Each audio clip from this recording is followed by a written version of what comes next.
আজ নিয়ে এসেছি বাংলা গল্প। আজকের গল্প অনু উপন্যাস উজান, লিখেছেন সুচিত্রা ভট্টাচার্য। এই গল্পটি সানন্দা পত্রিকায় 1993 সালের অক্টোবর সংখ্যায় প্রকাশিত হয়েছিল। এই গল্পের ঘটনাটি নন্দিতাকে কেন্দ্র করে। উনি কলেজে অধ্যাপনা করেন। পুজোর ছুটির সময়ে স্বামী ও মেয়ের সাথে দিল্লি ভ্রমণে গিয়েছিলেন। ফেরার পথে রাকা নামে একজন সুন্দরী মহিলার সাথে ট্রেনে পরিচয় হয়, যাকে নন্দিতা তার প্রথম স্বামীর স্ত্রী বলে সন্দেহ করেন। তারপর থেকেই নন্দিতার মনে তার ফেলে আসা জীবনের পুরনো চিত্রগুলি তার মনের মধ্যে চাপানুতর শুরু করে। পুরো গল্পটা শুনে ফেলুন, ভালোই লাগবে। চলুন শুরু করছি আজকের গল্প উজান। লেখিকা সুচিত্রা ভট্টাচার্য, গল্প পাঠে আমি সুজাতা। মন যে কখন কি চায় মনই কি জানে। এই যে প্রতিবার পুজোর ছুটিতে কলকাতা ছেড়ে বেরিয়ে পড়ার জন্য ব্যস্ত হয়ে ওঠে নন্দিতা, অথচ বাইরে এসে কদিন যেতে না যেতেই কলকাতার জন্য মন উথাল পাথাল। আবার এই যে ফেরার পথে বুকের ভিতর আরেকটা অন্যরকম দানা দানা কষ্ট। এরকম কেন হয়? এসব সময়ে নন্দিতার স্নায়ু বড় বেশি টান টান হয়ে থাকে। একটু টোকা পড়লেই বিস্ফোরণ। এবারও তার ব্যতিক্রম হলো না। শেষ মুহূর্তে নির্দিষ্ট কোচ খুঁজে সিট বাড়তে দখল নেওয়ার আগেই ছেড়ে দিয়েছিল ট্রেনটা। একটু আগের চাপা ভিড় অনেকটা হালকা হয়ে এলেও এখনো এদিক ওদিক ঘুরছে যাত্রীরা, নিজেদের মালপত্র সামলাচ্ছে। শ্যামলেন্দুর সঙ্গে নন্দিতাও সুটকেস, হোল্ডল, খাবার প্যাকেট সব তুলে রাখছিল বাঙ্কের ওপর। এমন সময় হঠাৎই পাশে রাখা সুটকেসটার গায়ে চোখ আটকে গেল তার। ছাই রঙের সুটকেসের গায়ে কালো সাদা স্টিকারে জলজল করছে নামটা, রাকা রায়। নামটা বড় চেনা চেনা না? নন্দিতা পলকের জন্য থমকালো। পলকের জন্যই। পরক্ষণে মন চলে গেছে অন্যদিকে। তাদের জানালার ধারের সিটটায় বসে আছে এক অবাঙালি তরুণ, গাট্টা গোট্টা, বছর 24 বয়স। ছেলেটা এখানে কেন? এই সিটটা তো নন্দিতাদের। নিশ্চিত হওয়ার জন্য আবার নিজেদের বার্থ নাম্বারগুলো মিলিয়ে নিল নন্দিতা। 41, 42, 43 ঠিকই আছে। জানলার সিটটা তাদেরই। ছেলেটাকে উঠে যেতে বলবে? ভাবতে গিয়েই নন্দিতার খেয়াল হলো রিমলি পাশে নেই। গেল কোথায়? এই তো ছিল। নন্দিতা ছটফট করে উঠল, রিমলি, রিমলাই। নন্দিতার মেয়ে সাড়া দিল পাশের কূপের থেকে, এই যে মা, আমি এখানে। ওখানে কি করছিস তুই? কিছু না, জানলার ধারে বসে আছি। ওখান থেকে কোথাও যেও না জানো। নন্দিতা অবাঙালি ছেলেটার পাশে বসে ওয়াটার বটল খুলে 2 ঢোক জল খেলো। জানলার বাইরে বিকেলের রোদ এখন ঝকমকে পিতল বরণ। সেই রং মেখে দ্রুত পিছনে যাচ্ছে দিল্লির শহরতলি, হারিয়ে যাচ্ছে। নন্দিতার বুকটা আবারও হু হু করে উঠল। কোনো কিছু ফেলে যাওয়া সবসময়ই বড় কষ্টের। সবারই কি এরকম খারাপ লাগে, নাকি শুধু নন্দিতারই? জানালা থেকে চোখ সরিয়ে নন্দিতা নিজেদের কুপোটায় চোখ বোলালো আরেকবার। নন্দিতা আর শ্যামলেন্দুর মুখোমুখি সামনের সিটে অল্প বয়সী এক স্বামী স্ত্রী। দেখেই বোঝা যায় নতুন বিয়ে হয়েছে। একটু ঘন হয়ে বসে এর মধ্যেই পরস্পর মগ্ন হয়ে গেছে কথায়। খুব ঝলমলে একটা সালোয়ার কামিজ পরেছে মেয়েটি, হাত ভর্তি এত কাচের চুড়ি। ওদের পাশে জানালার ধারের মহিলাটি নন্দিতারই সমবয়সী প্রায়, রীতিমতো সুন্দর। টকটকে ফর্সা রং, চোখ দুটো বেশ বড় বড় টানা, কানে দুল নেই, গলায় ইমিটেশনের মপ চেন। শীতের সিঁদুরটা ভীষণ সূক্ষ্ম।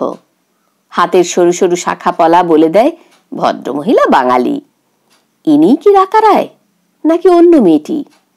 রাকা রায় নামটা আগে কোথায় শুনেছে নন্দিতা, কোথায় যেন। নন্দিতা ভদ্রমহিলার সঙ্গে ভাব জমানোর চেষ্টা করলো, কলকাতা যাচ্ছেন? মহিলা হাসলো ভারী সুন্দর করে। একা? হ্যাঁ, সঙ্গে দাদার আসার কথা ছিল, আসতে পারল না। দিল্লিতেই থাকেন? কলকাতায়। দিল্লি এখন আমার বাপের বাড়ি, দাদা থাকে মাকে নিয়ে। আমার দাদাও কিছুদিন দিল্লিতে ছিল। কথাটা বলেই দম করে আবার অন্যমনস্ক হয়ে পড়েছে নন্দিতা।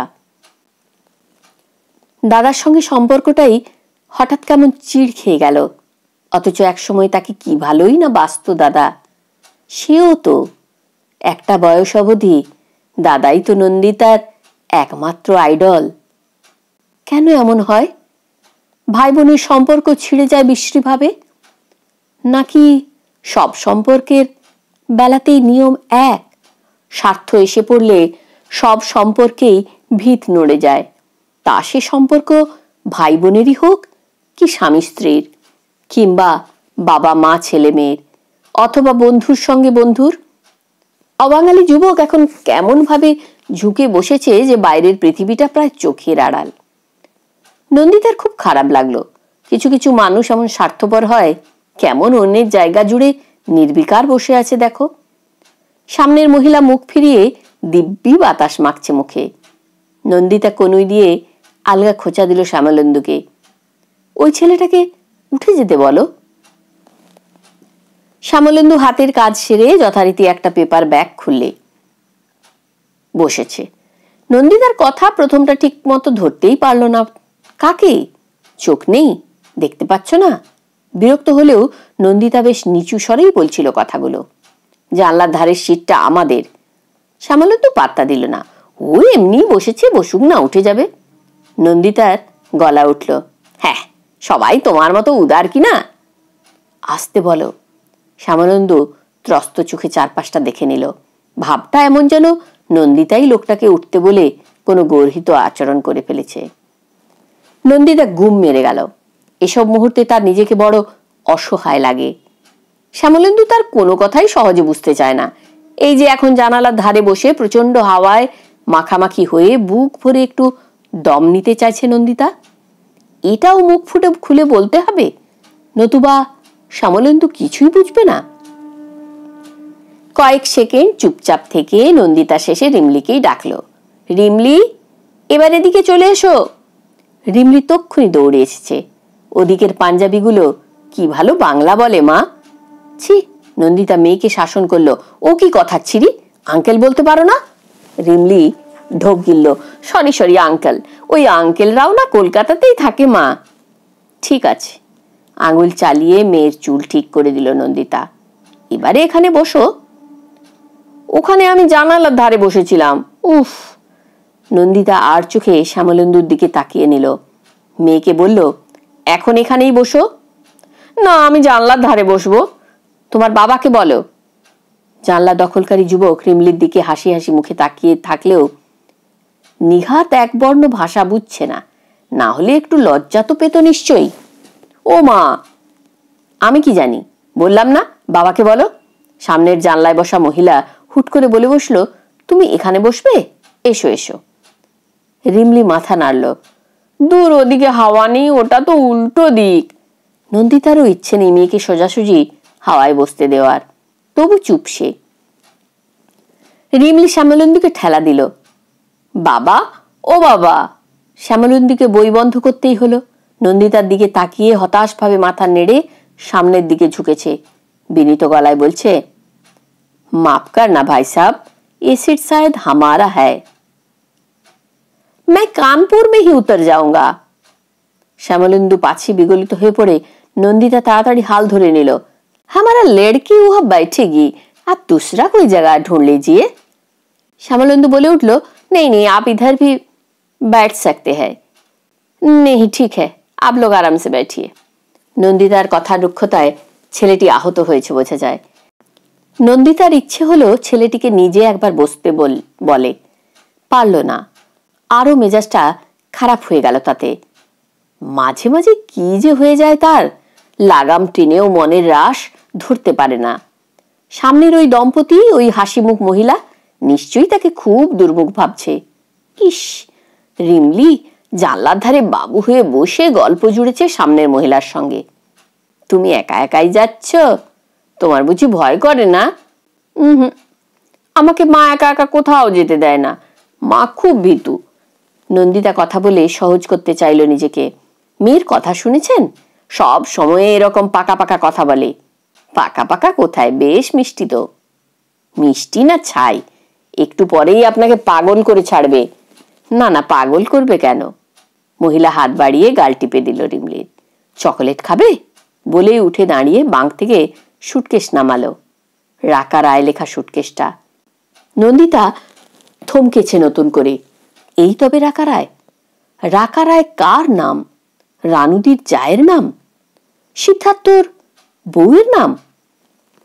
উফ, মনে পড়েছে, রাকা তো অরুণের বউয়ের নাম। হ্যাঁ, রাকাই তো, অরুণ রায়ের বউ রাকা রায়।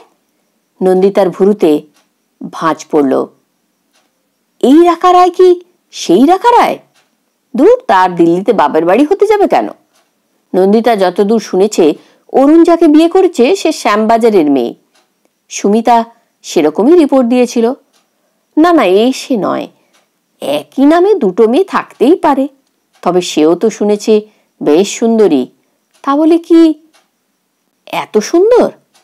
মনে মনে হাজার যুক্তি সাজিয়েও কে জানে কেন কিছুতেই নিঃসংশয় হতে পারছিল না নন্দিতা। মহিলাকে জিজ্ঞাসা করতেও বুক ঢিপঢিপ করছে। সত্যি যদি সেই রাকাই হয়? শেষ পর্যন্ত কৌতূহলের কাছে দ্বিধা হার মানল। আপনাকে খুব চেনা চেনা লাগছে। কলকাতায় কোথায় থাকেন বলুন তো আপনি? সাউথে, ভবানীপুর। ভবানীপুরের কোথায়? পূর্ণ সিনেমার কাছে। পূর্ণ সিনেমা? নন্দিতার শরীরের সমস্ত শিরা উপশিরাগুলো এবার একসঙ্গে ঝনঝন করে বেজে উঠেছে। আর কোনো সন্দেহ নেই, সে সেই। আপনারা কোথায় থাকেন? রানীকুঠি। নন্দিতা আড়ষ্ট উত্তর দিল। হৃৎপিণ্ডে পাগল ঘূর্ণিটা বেজেই চলেছে। রাকাও কি চিনতে পারছে তাকে? মুখ দেখে অবশ্য কিছুই বোঝা যাচ্ছে না। এমন হতে পারে মেয়েটা খুব নিখুঁত অভিনয় জানে, হয়তো প্রথম থেকেই চিনেছে নন্দিতাকে। হয়তো ইচ্ছে করেই হতে পারে। হতেই পারে নন্দিতার কি কোনো ছবিই নেই অরুণদের বাড়িতে? আর কারো কাছে না থাক, অরুণের অ্যালবামে থেকে যেতে পারে এক আধটা। অরুণ কি আর নন্দিতার সব ছবি ফেলে দিয়েছে? এমনও হতে পারে রাস্তাঘাটে কোনোদিন দূর থেকে রাকাকে দেখিয়েছে। অরুণ, ওই দেখো, ওই যে যাচ্ছে, ওটাই নন্দিতা। নন্দিতা হয়তো দূরমনস্ক ছিল সে সময়। অরুণ বা রাকাকে সে খেয়ালই করেনি। রাকার সঙ্গে কোনো রকমে দু একটা দায় সারা কথা বলে নন্দিতা বাথরুম যাওয়ার নাম করে উঠে গেল। শহরতলি ছাড়িয়ে এসে ধাবমান এসি এক্সপ্রেসের গতি এখন উদ্দাম। বিশাল প্রান্তরের মাঝখানে খোলা বাতাসের সঙ্গে এখন তার অসম লড়াই। পর্যুদস্ত বাতাস আছাড় খেয়ে পড়েছে বারবার, মাথা কুটে মরছে। সংকীর্ণ প্যাসেজটা ধরে পরপর পরিপূর্ণ কুঠুরিগুলো পেরিয়ে টলমল পায়ে এগিয়ে যাওয়ার চেষ্টা করছিল নন্দিতা। বাথরুমে এসেও কিছুতেই স্থির হতে পারছিল না। পায়ের তলার জমি থরথর কাঁপছে। টাল সামলাবার জন্য নন্দিতা বেসিনের পাশের রডটাকে আঁকড়ে ধরল। আয়নায় ক্রমাগত কেঁপে চলেছে আরেক নন্দিতা। কাঁপছে না হাসছে হি হি করে? কিরে, বোকার মতো ঘাবড়ে গেলি কেন? অরুণের বউ যদি আমাকে চিনে ফেলে? ফেলবে, তাতে তোর কি? আমার অস্বস্তি হচ্ছে। অস্বস্তি হওয়ার কোনো মানেই হয় না। ওই অসভ্য বুনো দানবটা কাকে বিয়ে করলো না করলো, সেই বউ তোকে চিনলো কি চিনলো না, তাতে কি এসে যায়? তুই তো কোনোদিন কোনো অন্যায় করিসনি, ভয়টা কিসের? সেটা ঠিক কথা। আমার জীবনটা অরুণ অতিষ্ঠ করে তুলেছিল। মার ধর, অত্যাচার, অন্যায় রকম গার্জেনগিরি। তবে সামলে নে নিজেকে, তোর এখন নিশ্চিন্ত জীবন। স্বামী, মেয়ে, নন্দিতা মুখে চোখে জল দিয়ে বেরিয়ে এলো। গোটা কম্পার্টমেন্টের লোকজন বৈকালিক আলস্য গায়ে শুয়ে বসে আছে, এখন ঝিমোচ্ছে, গল্প করছে, তাস খেলছে। একটা কূপে অসংখ্য টিফিন বাক্স সাজিয়ে খেতে বসে গেছে এক অবাঙালি পরিবার। প্যাসেজের দিকে সিটে একটি মেয়ে উদাস চোখে আকাশের দিকে তাকিয়ে। নন্দিতাদের প্যাসেজের সিটের বয়স্ক ভদ্রলোক কি যেন গভীর আলোচনায় ব্যস্ত হয়ে পড়েছেন দুজনে। নন্দিতা শ্যামলেন্দুর সামনে গিয়ে দাঁড়ালো। কি গো, বই মুখে করে বসে থাকলেই হবে? সেই কখন ভাত খেয়েছো 11টার আগে, খিদে পায়নি? শ্যামলেন্দু বই বন্ধ করল। হ্যাঁ দাও, কিছু খেতে খেতে দাও। খাবার টুকরিটা বাঙ্ক থেকে নামাতে নামাতে নন্দিতা এক পলক দেখে নিল রাকাকে।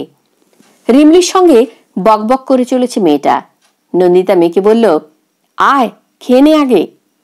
গুম গুম শব্দ তুলে কোনো এক স্টেশনের প্ল্যাটফর্ম পিষে মারিয়ে বেরিয়ে যাচ্ছে ছুটন্ত ট্রেন। স্টেশনে দাঁড়ানো একটি লোকের মুখও পরিষ্কার বোঝার আগে সোজা এক সর্ষে ক্ষেতে পৌঁছে গেছে।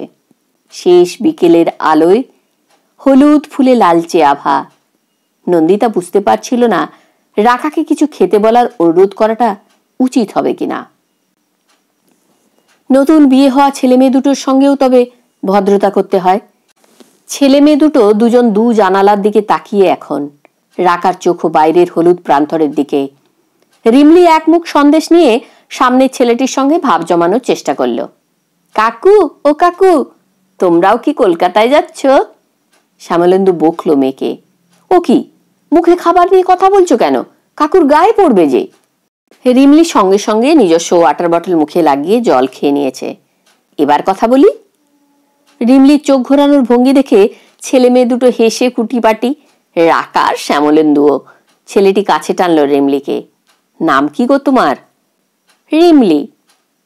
না না, প্রজ্ঞা পারমিতা আচার্য। ওরে বাবা, তুমি স্কুলে পড়ো? নিশ্চয়ই। কোন ক্লাস? নার্সারি 2। রিমলি উত্তর দিয়ে উল্টো প্রশ্ন ছুড়েছে, এটা বুঝি তোমার নতুন বউ? কি করে বুঝলে? বারে, নতুন বিয়ে হলেই তো এতটা করে সিঁদুর পরে। আমার পিসিও পরত। মেয়েটি খিলখিল করে হেসে উঠল। এখন বুঝি আর পরে না? কই আর পরে? বলতে বলতে রাকার দিকে হাত দেখাচ্ছে। ওই আন্টিটার মতো পরে, সরু করে। একটু। নন্দিতা মেয়ের মাথায় চাটি মারল। অনেক হয়েছে, এবার চুপ করো। আহা, বলুক না, ছেলে মানুষই তো বলেছে। রাকা হেসেই চলেছে। এরকম কটকটি বাচ্চা আমার ভীষণ ভালো লাগে। আমার মেয়েটা আবার কথা বেশি বলে না, গুন্ডামি করে। ভয়ানক গেছো। অরুণের মেয়ে হলো কবে? এই খবরটা তো জানা ছিল না। অবশ্য জানার উপায়ও নেই আর। সুমিতাটা বিয়ে করে সেই ব্যাঙ্গালোর চলে গেছে। ওর কাছ থেকেই অনেক খবরাখবর পাওয়া যেত অরুণের। নন্দিতার দৃষ্টি স্থির হলো কয়েক সেকেন্ডের জন্য। রাকা কি মেয়ের খবর ইচ্ছে করেই শোনালো তাকে, না শুধুই কথার কথা? মুখ ফসকে নন্দিতা জিজ্ঞাসা করে ফেলল, কত বড় মেয়ে আপনার? এর থেকে বড়, 5 পুরে বা 6 পড়বে এই নভেম্বরে। তবু এখনো এত। নন্দিতা দ্রুত হিসেব করে নিচ্ছিল। ডিভোর্স হওয়ার পরপরই বিয়ে করেছিল অরুণ, মানে বছর 7 আগে। রাকা বলছে রাকার মেয়ে 6 হয়ে যাবে। তার মানে এবার আর বিয়ের পর তর্স হয়নি অরুণের। অথচ তাদের বিয়ের পর নন্দিতার কোনো কথাতেই অরুণ কান দেয়নি। এত তাড়াতাড়ি বাচ্চা হলে লাইফের আর রইল কি? কেন, যাদের বাচ্চা হয় তাদের বুঝি লাইফ থাকে না? বাজে বকো না তো। এখন তো ফুর্তি করার সময়, তা না এখন থেকেই চ্যাঁ ভ্যাঁ, আমুল স্প্রে, গ্রাইপ ওয়াটার। তাছাড়া বাচ্চা মহলে মেয়েদের ফিগার নষ্ট হয়ে যায়। আমি ফিগার নিয়ে মাথা ঘামাই না। আমি ঘামাই, লোকে কি বলবে অরুণের বউটা একটা কুমড়ো পটাশ। হ্যাঁ, আমার বউ হবে দেখবার মতো, বুক ফুলিয়ে দেখাবো সকলকে। বউ কি দেখানোর জিনিস? তাছাড়া কি, সব সময় সেজে গুজে টিপটপ থাকবে। অরুণ ছিল ওরকমই, সারাদিন ধরে শুধু উদ্দামতা, আমোদ প্রমোদ, বিলাসিতা, বন্ধু বান্ধব আর খেলার মাঠ নিয়ে বুঁদ হয়ে থাকা। নিয়ম করে 5:30টায় ঘুম থেকে উঠেই মাঠে দৌড়তো। প্র্যাকটিস থেকে ফিরেই স্নান খাওয়া সেরে অফিস। খেলা থাকলে অফিস থেকে মাঠ সেরে একরাশ বন্ধু বান্ধব নিয়ে বাড়ি ফিরত। তারপর সন্ধ্যে থেকে রাত অবধি তাদের আসর। খেলা যেদিন থাকতো না সেদিন বাইরে আড্ডা মেরে ফিরতে ফিরতে রাত 10টা। সেসব দিন মুখে আবার হালকা মদের গন্ধ। সবকিছুর পর রাত্রে আরেক প্রস্থ ভালোবাসার খেলা। সেই খেলায় নন্দিতার কোনো আলাদা ভূমিকা থাকতে পারবে না, ইচ্ছে অনিচ্ছে থাকবে না। শুধু এক পেশে নির্মম বাসনা মিটিয়ে যেতে হবে তাকে। মাগো, আর কিছুদিন অরুণের সঙ্গে থাকলে নিঃশ্বাস বন্ধ হয়ে মরেই যেত নন্দিতা। নন্দিতার বন্ধুরা বলতো, ইস কি দেখে যে তুই পছন্দ করেছিলি অরুণকে? তোর সঙ্গে কোনো কিছুতেই তো মিল নেই, না শিক্ষা না রুচি। নন্দিতা বোঝাতে পারত না ভালোবাসার জোয়ার এলে শিক্ষা রুচি বিচার বিবেচনা সব খড়কুটোর মতো ভেসে যায়। অরুণকে তো সত্যি সত্যি একসময় ভালোবেসেছিল নন্দিতা। অরুণের ঝোড়ো আবেগ চুম্বকের মতো টেনেছিল তাকে। রাকার সঙ্গেও কি অরুণ বিছানায় সেই একই রকম আচরণ করে? পুরনো দৃশ্য চোখের সামনে ভেসে উঠতে নন্দিতা কুঁকড়ে গেল বিতৃষ্ণায়। হেমন্তের বিকেল দ্রুত মরে আসছে বাইরে, কামরার ভিতরেও বাতাসের সঙ্গে ভেসে আসছে তরল অন্ধকার। জানালার দিকে পিছন ফিরে বসে থাকা রাকার মুখে সেই অন্ধকারের ছায়া। রাকা কি এখনো চিনতে পারেনি নন্দিতাকে? বোধহয় না। স্বামীর আগের পক্ষে স্ত্রীর সঙ্গে কেউ কি এত সহজভাবে কথা বলতে পারে? কাগজের কাপে কফি বিক্রি করতে এসেছে একটা লোক। ছেলে মেয়ে দুটো কফি খাচ্ছে। শ্যামলেন্দু আবার ডুবে গেছে বইয়ের পাতায়। লোকটা সারাক্ষণ বই মুখে করে বসে থাকতে কি ভালোই না বাসে। বাড়িতেও সারাক্ষণ মোটা মোটা বই। সংসারের কোনো খোঁজ খবরই রাখে না। সংসার তো দূরের কথা, মেয়ে বউয়েরও না। নন্দিতার এক এক সময় মনে হয় সে বা রিমলি যদি 7 দিন বাড়িতে নাও থাকে সেটাও বোধহয় টের পাবে না শ্যামলেন্দু। নন্দিতা রাকাকে জিজ্ঞেস করলো, কফি খাবেন? রাকা মাথা নাড়ল। ও তো চিনি দেওয়া কফি। আপনি বুঝি চিনি খান না? খুব কম, বড্ড মোটা হয়ে যাচ্ছি। নন্দিতা হেসে ফেলল। কোথায় মোটা? বলতে বলতে চোখ নাচল। কত ওজন? কত? 56 কেজি। তাতেই আমার বর আর দেওররা যা খেপায়। কথাটা ঠং করে বাজল নন্দিতার কানে। বউ সম্পর্কে স্লিম স্লিম বাতি এখনো তবে যায়নি অরুণের। এই বউ নিয়ে আদিক্ষেতাও নিশ্চয়ই অনেক বেশি। তার মতো তো আর মাজা গায়ের রং নয়। নাক চোখও অনেক তীক্ষ্ণ, ফিগারটাও। ভাবতে গিয়ে বুকের ভিতর আচমকা একটা পিঁপড়ের কামড় অনুভব করছিল নন্দিতা। সুন্দরী বউ পেয়ে অরুণ তাহলে সুখেই আছে। তার উপর এমন স্বামী সোহাগিনী বউ। স্বামীর আড়ালেও মোটা না হওয়ার চেষ্টা করে যাচ্ছে প্রতিনিয়ত। সেই গ্রাম্য দেওরগুলোও নিশ্চয়ই বৌদি বলতে অজ্ঞান এখন। তরুণ বরুণ প্রকাশ সারা দিন ধরে 3 জন শুধু হাহা করে চিল্লত। সকাল দুপুর বিকেল রাত্রির 4 বেলা এক গলা করে ভাত গিলে গলির মোড়ে দাঁড়িয়ে চিৎকার করে যেত ফুটবল ক্রিকেট হকি যা হোক একটা কিছু নিয়ে। গোটা পড়া পাড়া মাত করে রাখত। এই শান্ত সভ্য মেয়েটা কি করে মিলেমিশে আছে তাদের সঙ্গে? গাড়ির গতি ধীরে ধীরে কমে আসছে। দুপাশে এখন ঘন জনপদ। শ্যামলেন্দু বাইরের দিকে উকি দিল, ঘড়িও দেখলো একবার। টুন্ডুলা আসছে বোধহয়। নন্দিতা একটু স্বামীর গা ঘেঁষে বসলো। এখানে ভালো রাবড়ি পাওয়া যায় না? শ্যামলেন্দু আড়মোড়া ভাঙল। সেই ইটাওয়াতে ভালো পাওয়া যায়। স্টেশন এলে একবার নেমে দেখো না বাবা, আর আমাকে উপরের ব্যাগটা একটু নামিয়ে দাও। দুটো মাফলার বার করব। তেমন তো একটা ঠান্ডা নেই। তা হোক, একটুতেই তোমার আর তোমার মেয়ের যা গলা ফুলে যায়। শ্যামলেন্দু কথা বাড়ালো না। এসব ক্ষেত্রে সে কথা বাড়ায়ও না। সংসারের ব্যাপারে কিংবা শ্যামলেন্দু রিমলির, নন্দিতার সিদ্ধান্তই চূড়ান্ত। সিমলা থেকে কেনা দুটো নতুন মাফলার কিট ব্যাগ থেকে বার করলো নন্দিতা। সঙ্গে একটা পাতলা চাদরও। রিমলি যে কোনো মুহূর্তে ঘুমিয়ে পড়তে পারে, তখন লাগবে। টুন্ডলাতে ট্রেন থামতেই শ্যামলেন্দু ব্যস্ত সমস্ত হয়ে গেটের দিকে এগিয়ে গেল। রাকা জিজ্ঞেস করলো, আপনার স্বামী খুব কম কথা বলেন তাই না? ভীষণ।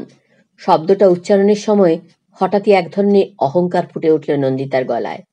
ও স্টুডেন্টরা বলে স্যার নিজেই নাকি একটা জ্যান্ত বই, বইয়ের মতোই নিঃশব্দ। কিন্তু উনি কলেজে পড়ান? আগে পড়াতো, আমি যে কলেজে পড়াই সেখানে। এখন ইউনিভার্সিটিতে চলে গেছে। পড়াশুনো ছাড়া পৃথিবীর কিছুই বোঝে না।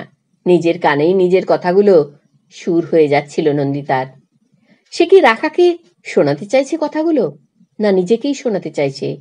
অরুণের চেয়ে অনেক বেশি গুণী মার্জিত এক প্রকৃত শিক্ষিত মানুষের সঙ্গে ঘর করে সে এখন। শ্যামলেন্দু কোলাহল ঠেলে ভিড় পেরিয়ে রাবড়ির ভাঁড় হাতে নিয়ে ফিরে আসছে, সঙ্গে কয়েকটা শালপাতার ঠোঙা। রিমলি দেখেই লাফিয়ে উঠল, আমি খাবো, আমি খাবো, আমাকে দাও। নন্দিতার ভুরু কুচকে গেল। এরকম আদেখলাপনা ভাব তার একদম পছন্দ নয়। তাছাড়া রাখার সামনে। নন্দিতা গম্ভীর মুখে বলল, অসভ্যতা করো না, তোমায় ঠিক দেওয়া হবে, তবে তুমি আর এরপর জানলার ধারে বসবে না, ট্রেন ছাড়লেই গলায় মাফলার জড়াবে। না, আমি জানলার ধারে বসবো না। বসবে না। রাকা রিমলিকে ভোলাতে চাইল, তুমি জানলার ধারে বসতে চাও? তাই তো, ঠিক আছে, তুমি এদিকে এসে বসো, আমি ও পাশে যাচ্ছি, তোমার মায়ের পাশে। জানলার ধারেও বসা হবে, হাওয়াও লাগবে না। খুশি? নন্দিতা বিরক্ত হলো। বেশ তো উল্টো দিকে বসেছিলে, পাশে কেন এসে বসতে চায়? আপনি কি খুব হই হুল্লোড় বন্ধু বান্ধব ভালোবাসেন? না তো। গঙ্গার ধারে বেড়াতে গিয়ে শুধু ফুচকা, আলু কাবলি, ভেলপুরি খেয়েই চলে আসেন? না, একদমই না। হঠাৎ হঠাৎ ক্যানিং, ডায়মন্ড হারবার বেড়াতে যেতে কেমন লাগে আপনার? এটা ভালো লাগবে, যদিও যাইনি কখনো। একা একা বৃষ্টিতে ভিজতে কেমন লাগে? দারুণ। রাখাকে একের পর এক প্রশ্ন করতে করতে নিজের প্রশ্নগুলো নিজেই উপভোগ করছিল নন্দিতা।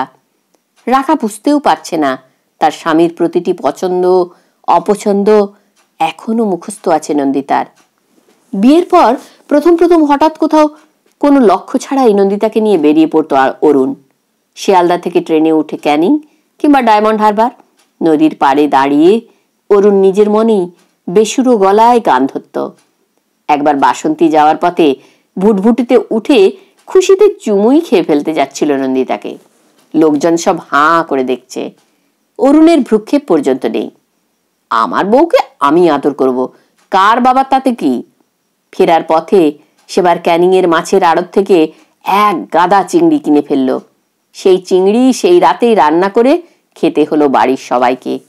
সব সময় লাফাচ্ছে, ঝাঁপাচ্ছে, হই হই চিৎকার করে যাচ্ছে। একবার ডায়মন্ড হারবার নদীর ধারে ধারে দৌড়তে দৌড়তে অদৃশ্য হয়ে গিয়েছিল ভাঙা লাইট হাউসটার আড়ালে। কিছুক্ষণের মধ্যেই অবশ্য একইভাবে দৌড়তে দৌড়তে ফিরে এলো। দেখছো তো, একটুও দম কমেনি। বন্ধুরা বলে আমি নাকি হাফ টাইমের প্লেয়ার হয়ে যাচ্ছি। সেই লোকটার সঙ্গে এই মেয়েটার মেলে কিভাবে? নন্দিতা আবারও জেরা করল রাখাকে। আপনি কি হিন্দি সিনেমা দেখতে ভালোবাসেন?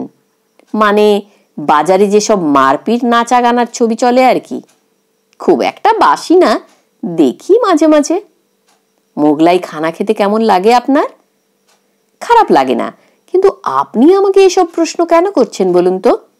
নন্দিতা উত্তরটা এড়িয়ে গেল।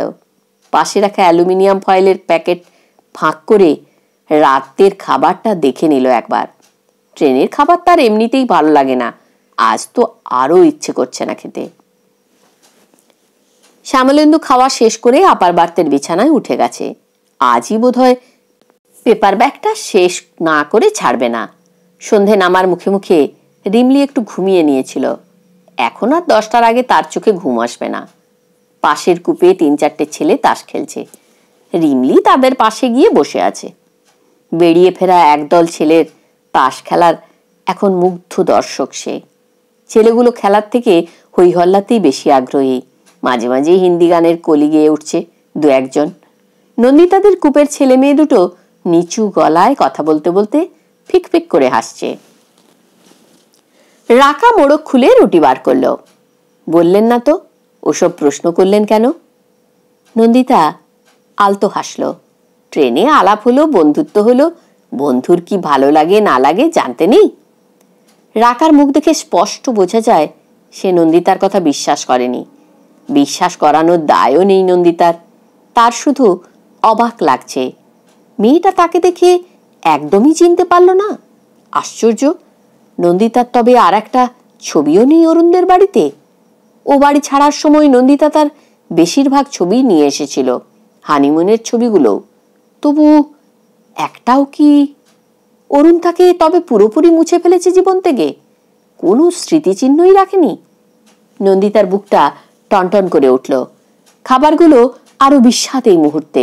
রাকা জিজ্ঞেস করলো, আপনাদের কি জয়েন্ট ফ্যামিলি? না। বিশাল লম্বা একটা নিঃশ্বাস গড়িয়ে এলো নন্দিতার বুক থেকে। আমার শ্বশুর বাড়ি নর্থ বেঙ্গলে, কুচবিহার। ওখানে সবাই আছেন, শ্বশুর, শাশুড়ি, ভাসুর। কলকাতায় ভাড়া থাকেন? আগে থাকতাম, রিসেন্টলি আমরা একটা ফ্ল্যাট কিনেছি। আপনারা দুজনে বেরিয়ে যান, মেয়েকে নিয়ে প্রবলেম হয় না? সে তো একটু হয়ই, একটা রাত দিনের বিশ্বাসী লোক আছে, এই যা। রাকা বলল, আমার অবশ্য সেদিক দিয়ে খুব সুবিধে। বাড়িতে শাশুড়ি আছেন, দেওর, যা। আমি অফিস গেলেও মেয়ে কখনো একা হয় না। আপনি চাকরি করেন? নন্দিতা বিস্ময়ে হতবাক। করি, ব্যাংকে, আমার কর্তার ব্রাঞ্চে। একটা ভয়ানক হিংস্র রাগ গুমড়ে উঠছিল নন্দিতার বুকের গভীরে। সে কলেজে চাকরির অ্যাপ্লিকেশন করেছে শুনেই মুখ হাঁড়ি হয়ে গিয়েছিল অরুণের মার। অরুণ রাগে ফেটে পড়েছিল। আমার বউ চাকরি করতে যাবে? কভি নেহি। নন্দিতা যুক্তি দেখিয়েছিল, ভেবে দেখো, দুজনে চাকরি করলে কত সুবিধে হবে। এত বড় একটা সংসার, তোমার একার উপর বেশি চাপ পড়ে যায়। তোমার পয়সায় আমি সংসার চালাবো? চললে ক্ষতি কি? কত ভালোভাবে থাকা যাবে বলো তো। যেখানে খুশি বেড়াতে যেতে পারবো, পছন্দসই জিনিস কিনবো। কি পছন্দ মতন জিনিস তুমি পাও না শুনি? এই তো সেদিন 1,500 টাকা দামের একটা শাড়ি কিনে দিলাম। আসলে চাকরিটা ছুতো, তুমি এখন উড়তে চাইছো। মূর্খের মতো কথা বলো না তো। মূর্খ জেনেই তো বিয়ে করেছিলে আমাকে। এই মূর্খের প্রেমেই হাবুডুবু খেয়ে তেজ দেখিয়ে বেরিয়ে এসেছো বাড়ি থেকে। আমি ওভাবে কিছু বলতে চাইনি, তুমি মিছিমিছি জট পাকাচ্ছ। সব কথা মুখে বলে বোঝাতে হয় না, হাব ভাবে বোঝা যায়। মূর্খ, তোমার মনটা এত নিচু। রাগে, দুঃখে, অপমানে 3 দিন অরুণের সঙ্গে কথা বলেনি নন্দিতা। অরুণ নরম হয়নি এতটুকু। সেই লোক নিজের অফিসের মেয়েকে বিয়ে করে দিব্যি সুখে ঘর করছে। কবে থেকে ভালোবাসা চলছিল রাকার সঙ্গে? নন্দিতার সঙ্গে ছাড়াছাড়ি হওয়ার আগে থেকেই কি? সেই কারণেই কি নন্দিতার সঙ্গে? নিজের অজ্ঞাতে গলায় ঝাঁঝ ফুটল নন্দিতার। বিয়ের অনেক আগে থেকেই আপনাদের তবে আলাপ, বলুন? হুম। রাকা হাসছে ঠোঁট টিপে। আমি আগে একটা অন্য ব্রাঞ্চে ছিলাম, এই ব্রাঞ্চে বদলি হয়ে আসার পরও সেরকম প্রেম টেম কোনোদিনই হয়নি। কলিগরাই প্ল্যান করে। তার মানে অরুণের দুর্ভাগ্যে কাতর সহকর্মীরাই ব্যাপারটা ঘটিয়েছে। কিন্তু সুমিতা কেন নন্দিতাকে বলেনি রাকা চাকরি করে? নন্দিতার কাটা খায়ে নুনের ছিটে দেবে না বলে? হয়তো তাই। নন্দিতার বুকে ঢেউ ভাঙছিল ক্রমাগত। রাখার বেলায় চাকরি করা নিয়ে আপত্তি নেই। অরুণের মাও দিব্যি মেনে নিয়েছেন ব্যাপারটা। খুশি মনে রাকার মেয়েকে সামলান দিনভর। এই চেতনাটা যদি ওদের আগে আসতো। নন্দিতাকে এখন কলেজ গিয়ে প্রতি মুহূর্তে ভাবতে হয়, রিমলি কি করছে, কি খাচ্ছে, স্কুল থেকে ঠিক মতো ফিরছে তো। একটা যদি দেওর ননদও থাকতো নন্দিতার, না হয় তারা তরুণ বরুণদের মতোই হতো। নন্দিতার সংসারটা বড় বেশি ফাঁকা ফাঁকা। রাকা জানালার কাজ নামিয়ে দিয়েছিল। নন্দিতা সেটা তুলে প্রায় ভর্তি অ্যালুমিনিয়াম ফয়েলটা ছুড়ে দিল বাইরে। পলকে এক ঝলক দমকা বাতাস ঝাঁপিয়ে পড়েছে গায়ের উপর।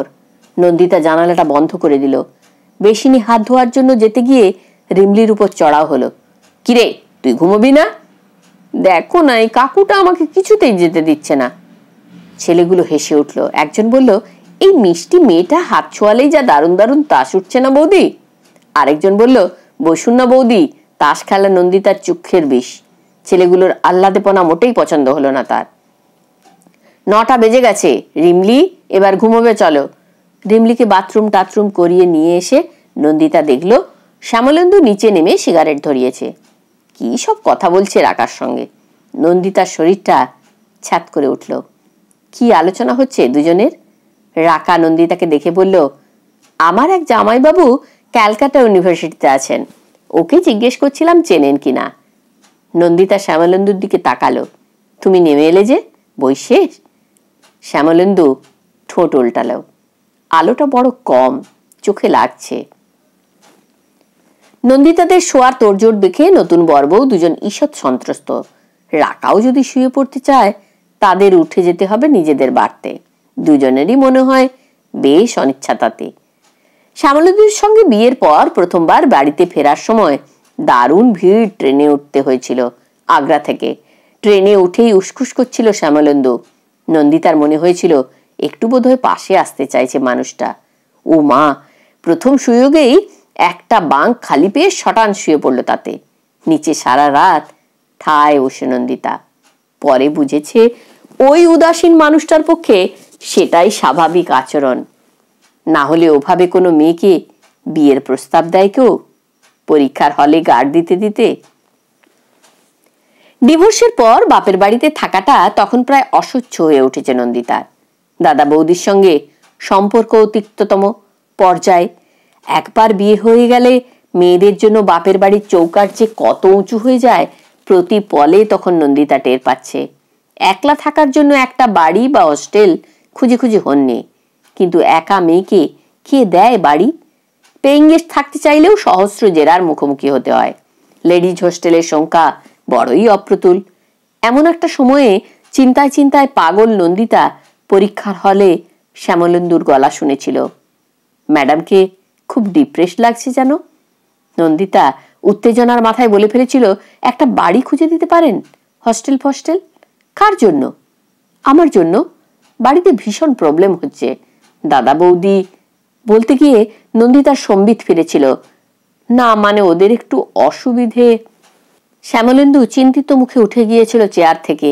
গোটা হলে বারবার কয়েক চক্কর মেরে পাশে এসেছে।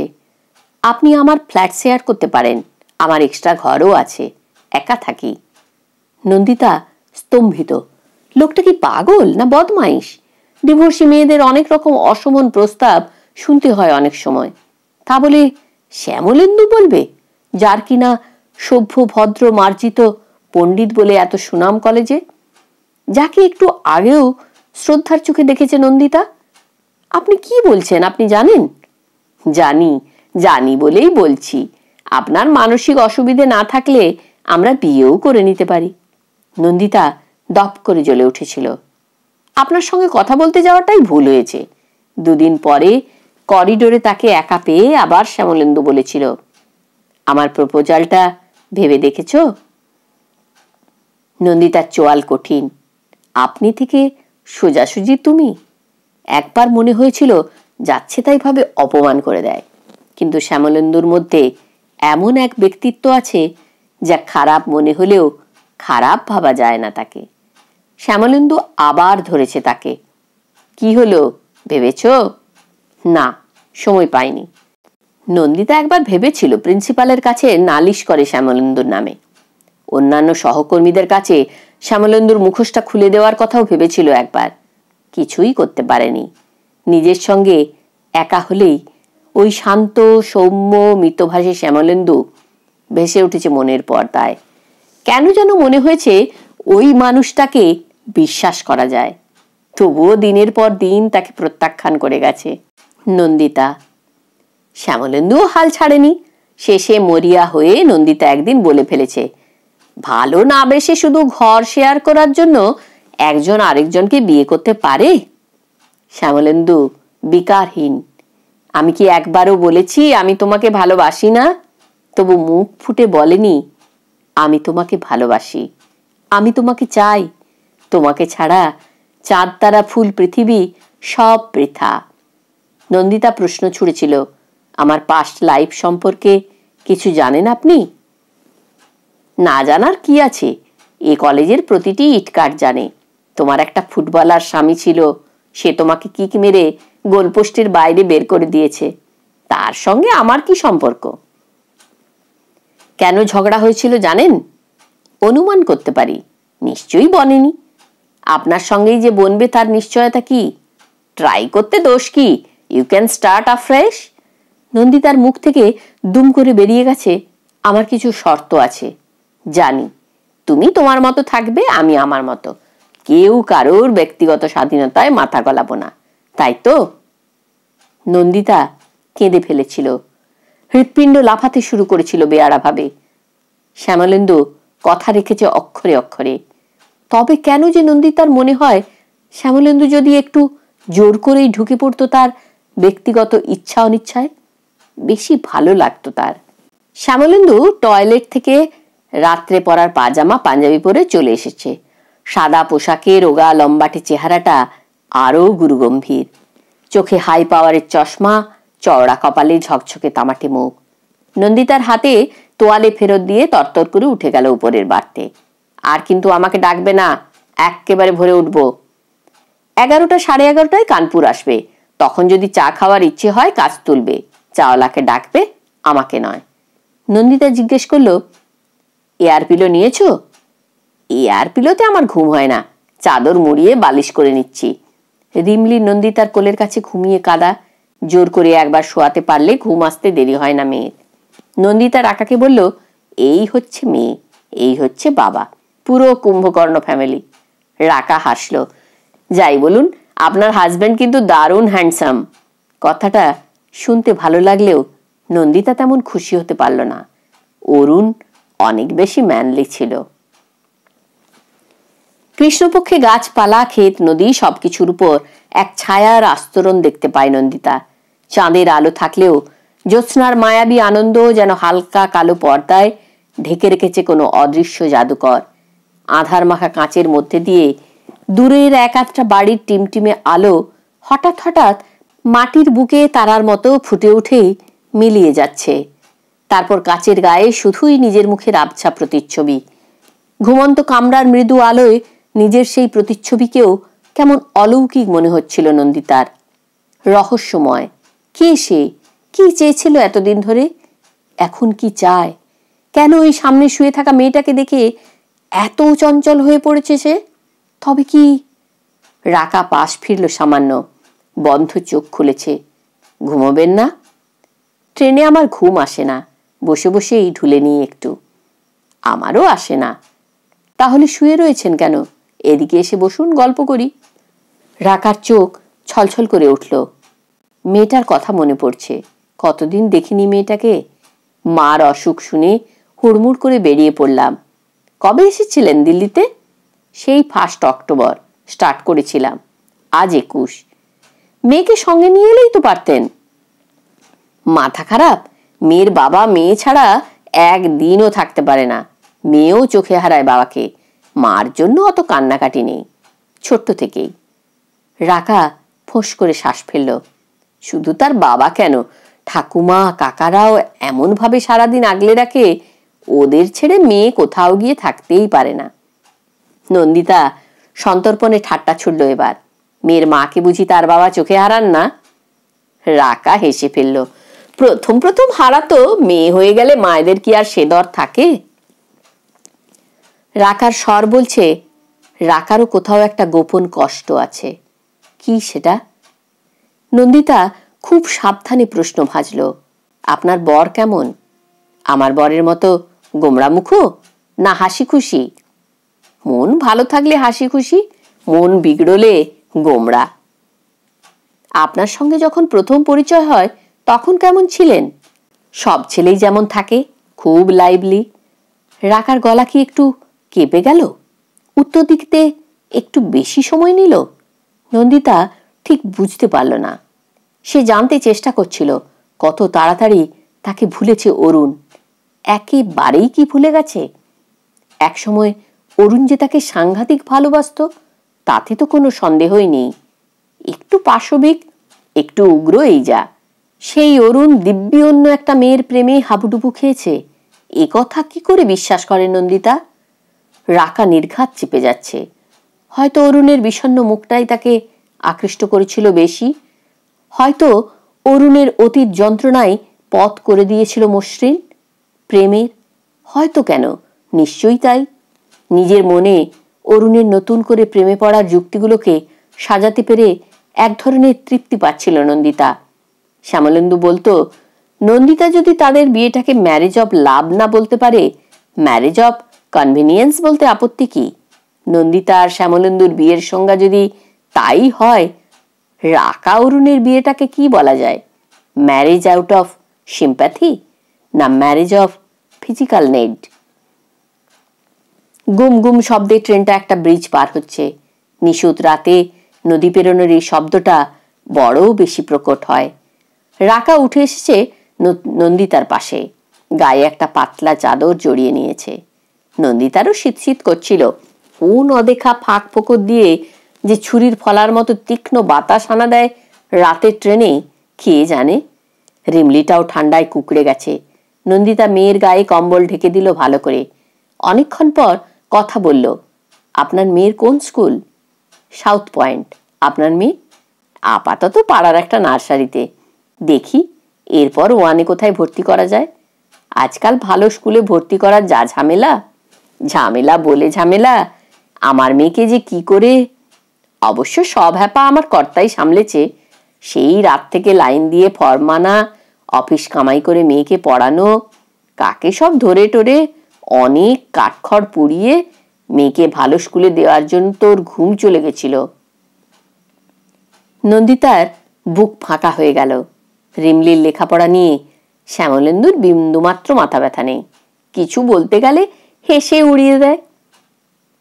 নন্দিতাকে কুচবিহারের অনামী স্কুল থেকে পাশ করে আমি যদি ইউনিভার্সিটির মাস্টারিতে পৌঁছতে পারি, আমার মেয়েও যে কোনো স্কুলে পড়ে যেখানে পৌঁছবার ঠিক পৌঁছবে। তুমি নিজেই বা কি এমন কনভেন্ট বা পাবলিক স্কুলে পড়েছিলে? নন্দিতা তর্ক করেও বোঝাতে পারে না। সময় এখন অন্য রকম। ইঁদুর দৌড়ে নাম লেখাতে গেলে একটা দামি খাঁচার ভিতর ঢুকতে হয় আজকাল।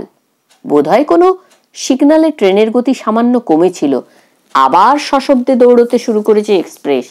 নানা ভঙ্গিতে বেজে উঠছে ধাতব ঝংকার। নন্দিতার মনেও সেই ঝংকারের প্রতিধ্বনি।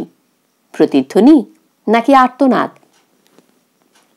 গলার কাছে একটা চোরা কষ্ট ডেলা বাঁধতে চাইছে বারবার। শ্যামলেন্দু বা কম নিষ্ঠুর কিসে? অরুণ তার ইচ্ছা অনিচ্ছা জাহির করত গলার জোরে। একবার সিনেমা যেতে রাজি হয়নি বলে নন্দিতার হাত মুচড়ে দিয়েছিল। আর শ্যামলেন্দুর ইচ্ছা অনিচ্ছা এতই সূক্ষ্ম যে নিকটতম সম্পর্কের মানুষজনও তার হদিশ পায় না। যখন পায় তখন অজান্তেই ওই নিষ্পৃহ মানুষটার ইচ্ছা অনিচ্ছার শিকার হয়ে যায়।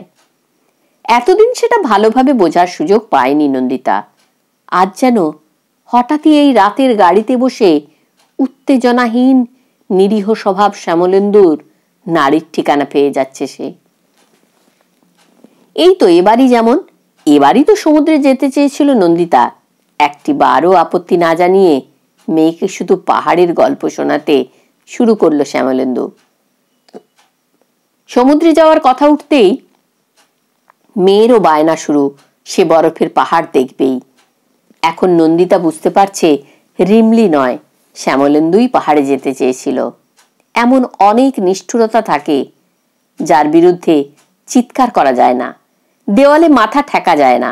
কেবল একটা শীতল বন্ধ জানলার ধারে বসে অন্ধকারের দিকে তাকিয়ে বুক চেরা কষ্ট নিয়ে জেগে থাকতে হয় সারা রাত। মাঝের বাঙ্কে শুয়ে নতুন বিয়ে হওয়া মেয়েটা ঘুমের ঘোরে এলোমেলো হাত বাড়াচ্ছে, যেন আঁকড়ে ধরতে চাইছে কাউকে। বিদ্রুপের হাসিতে নন্দিতার ঠেটি বেঁকে গেল। রাকারও দৃশ্যটা নজরে পড়েছে। নন্দিতার কানে কানে বলল, আহারে, এক বাঙ্কে যদি শুতে পারত দুজনে। নন্দিতার ঠোঁট থেকে বিদ্রুপ মুছে গিয়ে একটা অন্য ধরনের হাসি ফুটে উঠল। চান্স পেলে সেভাবেও যায় অনেকে, আমিই গেছি। রাকার চোখে অবিশ্বাস। যা, নন্দিতা বলল, সত্যি বোম্বে যাওয়ার সময় প্যাসেজের দিকে বার দুটো পেয়েছিলাম। গোটা রাত্রির ও একবারও উঠল না উপরে। তবে যে বলছিলেন উনি একটুও রোমান্টিক নন। হ্যাঁ, সে তো কথার কথা, একেবারে অন্য মানুষ ছিল সে সময়। বৃষ্টি পড়লে কিছুতেই আমাকে ছাতা খুলতে দেবে না, একই ছাতার নিচে দুজনকেই আধভেজা হতে হবে। ও মা, তাই? লজ্জার কথা কি আর বলবো, নিজে হাতে শাড়ি গয়না পছন্দ করে কিনে আনতো। এনেই হুকুম, শিগগির সব পরে এসো, দেখবো তোমাকে। রাকা খিলখিল করে হেসে উঠল। সত্যিই আপনার বর? নন্দিতা আরাম করে সিটে মাথা রাখলো, হাসলো চোখ বুজে। মনে মনে বলল, সেটা আমার বর ছিল না রে, তোর বর। চলি কে পিছে ক্যা হ্যায়, চলি কে পিছে গানের কলিটা শুনেই পিত্তি জ্বলে উঠছিল নন্দিতার। আর চোখে দেখল রাকার ভুরুতেও ভাঁজ পড়েছে। শ্যামলেন্দু পাটনা থেকে কেনা ইংরেজি কাগজটা চোখের সামনে মেলে ধরে নিজেকে আড়াল করার চেষ্টা করছে। মোকামা স্টেশন থেকে হারে রেড়ে করে উঠে পড়েছে ছেলেগুলো। তার আগে পাটনা ছাড়ার পর থেকে অবশ্য ট্রেনে বেশ ভিড়। দিনের বেলাতে এসব ট্রেনে রিজার্ভেশনের কোনো বালাই থাকে না। কন্ডাক্টর, গার্ড, চেকার ফেকার সব উধাও। ঠেলে ঠুলে যে যেখানে পারছে জায়গা করে নিচ্ছে এখন। নন্দিতা আর রাকাদের সিটে জনাপাচেক দেহাতি বুড়ি বসে পড়েছে গদাগদি করে। ছেলেগুলো নন্দিতাদের কূপের সামনে ভিড় করে দাঁড়িয়ে। চুনরিকে নিচে কেয়া হ্যায়, চুনরিকে নিচে। রাকা, নন্দিতা, শ্যামলেন্দু তিনজনই পরিষ্কার বুঝতে পারছে কাকে উদ্দেশ্য করে এই অশালীন উচ্ছ্বাস। নতুন বিয়ে হওয়া মেয়েটিকে দেখে পুলক আর ধরে রাখতে পারছে না ছেলেগুলো। মেয়েটি মাথা নিচু করে একটা ম্যাগাজিন পড়ার চেষ্টা চালিয়ে যাচ্ছে। ছেলেটির চোখ মুখ লাল, চোয়াল শক্ত। রাকা নন্দিতার কানের কাছে ফিসফিস করে বলে উঠল, এসব রাফিয়ানগুলোর জন্য লং ডিস্টেন্স ট্রাভেল করাই মুশকিল হয়ে যাচ্ছে আজকাল। রিমলি হাঁ করে ছেলেগুলোর মুখের দিকে তাকিয়ে রয়েছে। নন্দিতা মেয়ের ঘাড় ধরে তার মুখ জানালার দিকে ঘুরিয়ে দিল। শ্যামলেন্দু এখনো ইংরেজি দৈনিকের আড়ালে। নন্দিতা নিচু গলায় শ্যামলেন্দুকে বলল, পাশের কূপের ছেলেগুলোকে ডাকো না, কিংবা ওদিকের পাঞ্জাবি ভদ্রলোকদের। লাভ হবে না, তার থেকে বরং ইগনোর করার চেষ্টা করো। কিউল ফিউলে নেমে যাবে মনে হয়। মনে করো না মেট্রো চ্যানেলের গান শুনছো। নন্দিতা চুপ করে গেল। জানে কথা বলে লাভও নেই। কলকাতার রাস্তাঘাটে হাঁটার সময়ে দু চারটে টিকটিরি যে তাকে শুনতে হয়নি তা নয়। শ্যামলেন্দু হয়তো তখন পাশেই তার। কখনো অপমানে নাকের পাটা ফুলে উঠলেও শ্যামলেন্দুর কোনো তাপ উত্তাপ নেই। ঘর দৌড়ে পোকা মাকড় থাকে না, এগুলো হলো রাস্তার পোকামাকড়। এদের টিকা টিপ্পনি গায়ে লাগাতে আছে, ঝেড়ে ফেলে দাও, মশা মাছি তাড়ানোর মতো। নন্দিতার বলতে ইচ্ছে করছে, পোকামাকড় লোকে ঝেড়ে ফেলে না, মেরে ফেলে। বলেনি, বললেও শ্যামলেন্দু গায়ে মাখত না। ঠিক আরেকটা কোনো বক্তৃতা দিয়ে প্রসঙ্গ এড়িয়ে যেত তার। শান্তিপ্রিয় বিদ্বান স্বামী। নন্দিতার মাথা ঝাঁঝা করে উঠল। অত্যন্ত অভব্য ভঙ্গিতে ছেলেগুলোর মধ্যে একজন মাঝের সরু প্যাসেজটায় ঢুকে দাঁড়িয়েছে। কারণ ছাড়াই ঝুঁকে পড়ে জানলা দিয়ে বাইরের দৃশ্যাবলী দেখার চেষ্টা করছে। দেখতে দেখতে মেয়েটির গায়ের উপর হুমড়ি খেয়ে পড়ল। মেয়েটি ভয়ে জড়সড়। মেয়েটির বর আর নীরবে থাকতে পারল না। ভুল হিন্দিতে বলে উঠল, ঠিক সে দাঁড়ানে নেই সকতা ক্যা। সঙ্গে সঙ্গে বাকি ছেলেগুলো ভেঙচে উঠেছে, ক্যা দাদা, ঠিক সে দাঁড়ানে নেই সকতা ক্যা। একজন বিহারি ভদ্রলোক পিছন থেকে বোধহয় শাসন করার চেষ্টা করলেন ছেলেগুলোকে। উত্তরে যুবকের দল অট্ট হাসিতে ফেটে পড়ছে। মেয়েটি ভয়ে কেঁদে ফেলে প্রায়। তার থেকেও বেশি ভয় পেয়েছে রাকা। নন্দিতার ডান হাতের কবজি চেপে ধরেছে প্রাণপণে। নন্দিতারও শিরদাঁড়া বেয়ে একটা হিম স্রোত ওঠানামা করছিল। বেশ বুঝতে পারছে সামনের ছেলেটি চিৎকার করে উঠতে চাইছে, সাহস পাচ্ছে না। আর কেউ যদি এগিয়ে না আসে, অতগুলো ছেলের সঙ্গে সে পেরে উঠবে কিভাবে? অক্ষম রাগে চোখ মুখ তার দপদপ করছে। ট্রেনটার গতি ক্রমে ধীর হয়ে এলো। গুড় গুড় আওয়াজ বাজিয়ে একটা ব্রিজে উঠে পড়েছে গাড়িটা। উদ্ধত ছেলেগুলো চেঁচিয়ে উঠল সঙ্গীর উদ্দেশ্যে, আরে ও শ্যামা, ছোড় দো দুলহানিয়া কো। শ্যামলেন্দু নন্দিতার হাঁটুতে হাত রাখলো। কিউল এসে গেছে, এবার সব নেমে যাবে। সত্যিই তাই। ট্রেন পুরোপুরি থামার আগেই ধাক্কাধাক্কি করে নেমে যাচ্ছে ছেলেগুলো। প্ল্যাটফর্মে নেমে জানলার ধারে এসে হাসির ফোয়ারা তুলল। ভাবটা এমন, কেমন মজা করলাম, ভয় দেখালাম তোদের। ট্রেন ছাড়ার পর শ্যামলেন্দুর নতুন করে খবরের কাগজে মন ডুবিয়েছে। যেন এতক্ষণ যা ঘটল তা কোনো স্বাভাবিক দৈনন্দিন ঘটনা ছাড়া আর কিছু নয়। যেন এতক্ষণ ছেলেগুলোর হল্লাবাজিতে শুধু শুধুই বিঘ্ন ঘটছিল তার পড়ায়।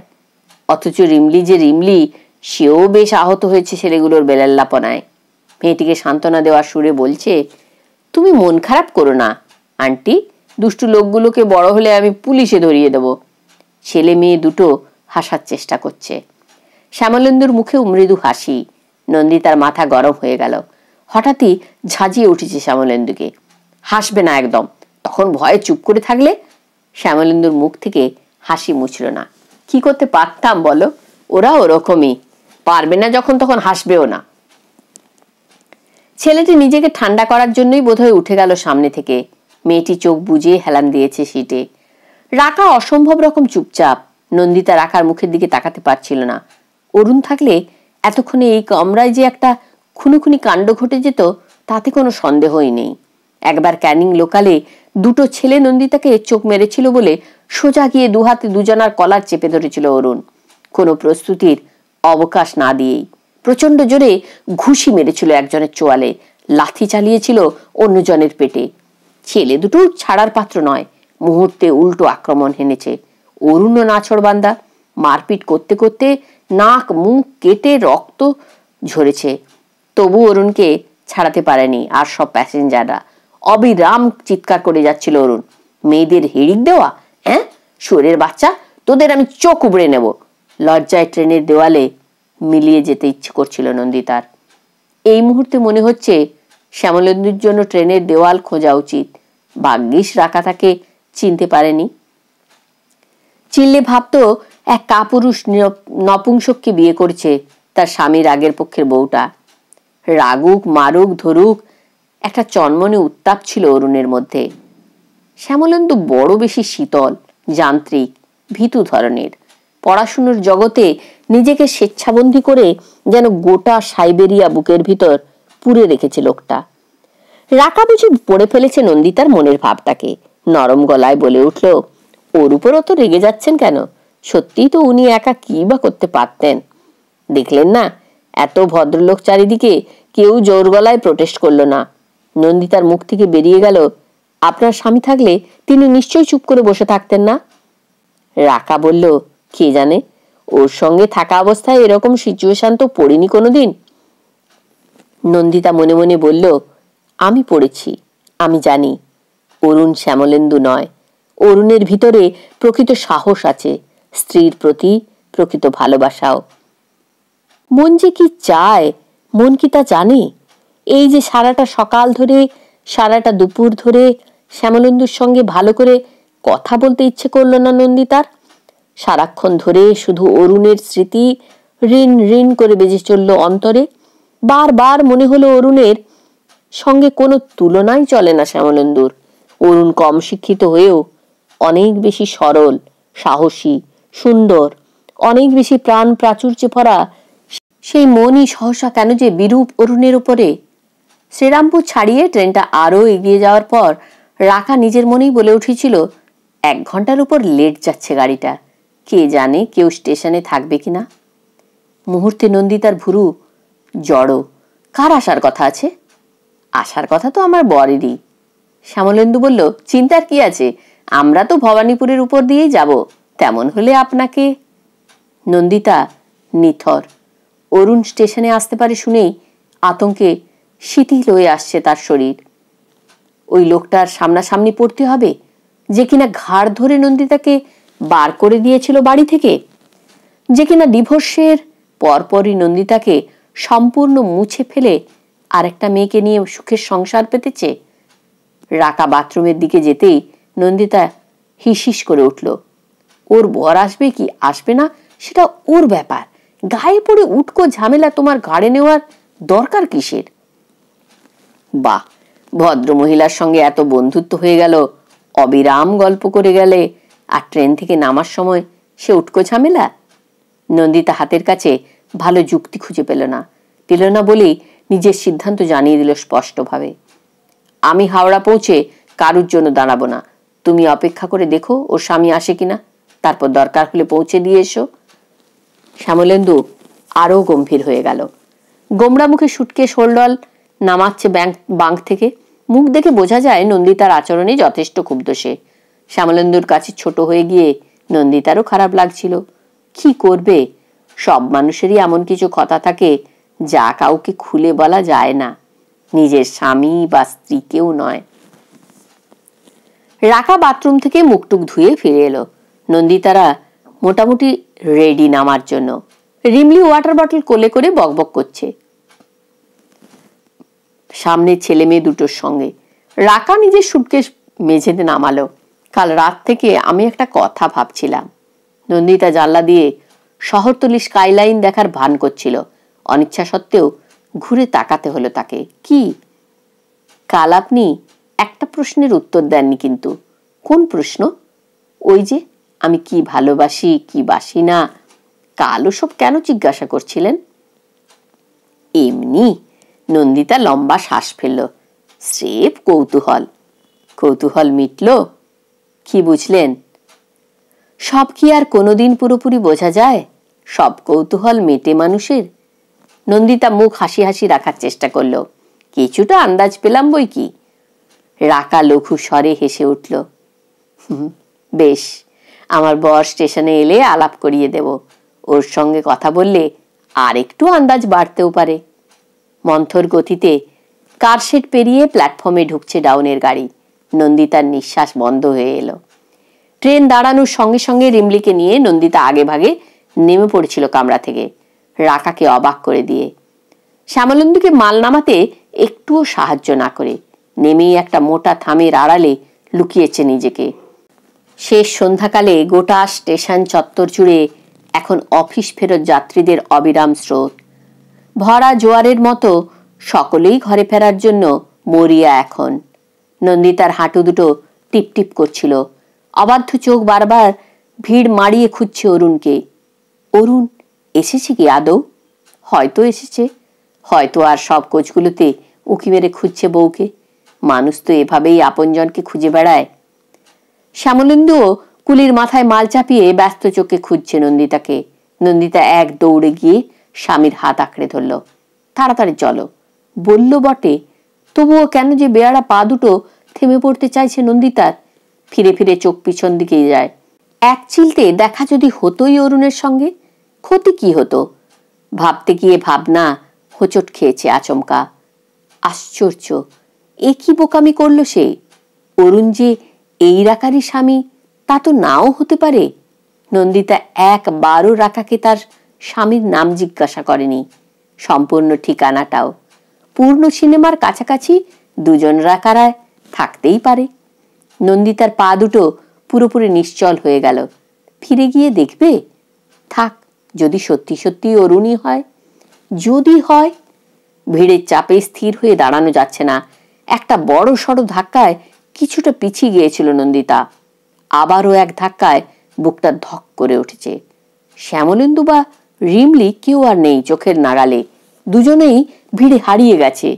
নন্দিতা উদ্ভ্রান্তের মতো ভিড় ছড়িয়ে সামনে এগোনোর চেষ্টা করছিল। কোথায় শ্যামলেন্দু? কোথায় রিমলি? কাউকেই দেখা যাচ্ছে না। বড় বেশি উটকো লোক এসে পড়েছে মাঝখানে। হায় রে, নন্দিতা এখন যে কি করে! কেমন লাগলো আজকের গল্পটি? যদি আপনাদের ভালো লাগে থাকে তাহলে অবশ্যই একটা লাইক দিতে ভুলবেন না। আর যারা এখনো আমার চ্যানেলটি সাবস্ক্রাইব করেননি তাদের কাছে একটাই অনুরোধ করব, এরকম আরো নতুন নতুন গল্প শোনার জন্য অবশ্যই চ্যানেলটি সাবস্ক্রাইব করে এগিয়ে নিয়ে যেতে সাহায্য করবেন। আর পাশে রাখা বেল আইকনটি প্রেস করতে ভুলবেন না কিন্তু।